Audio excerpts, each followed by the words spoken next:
जागेची स्मशानभूमीसाठीची असलेली जागा आणि आपला जो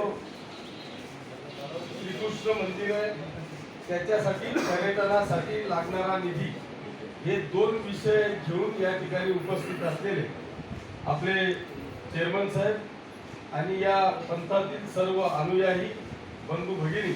आणि मित्रांनो, मी पहिल्यांदा तुमचे सगळ्यांचे मी मनापासून स्वागत करतो। तुम्ही मागच्या 2 दिवसापूर्वी मला वाटतं बुढ्याला आलो, त्या दिवशी भैयासाहेब असतील, विकास तात्या असतील, आम्ही दोघेही जण आपल्या त्या मंदिरावर गेल्यानंतर तुम्ही बापूजी पण होते, त्या दिवशी गेल्यानंतर संपूर्ण परिसर मला त्या ठिकाणी दाखवला। त्याच्या आधीच आम्ही पर्यटनासाठी ऑलरेडी पत्र देऊन टाकलेलं होतं, पण जागा पाहिलेली नव्हती। जागा पाहिलेली नव्हती म्हणजे एक दोनदा दर्शनाला आलो, एक दोनदा तिथंच बाजूला कुस्त्यांची दंगल होती तिथं आलो, पण पर्यटनासाठीचा विषय काही कधी निघालेला नव्हता। परंतु त्या जागेची जागा पाहिल्यानंतर आणि एवढे मोठे अनुयायी पाहिल्यानंतर इथे निश्चितपणे भक्त निवास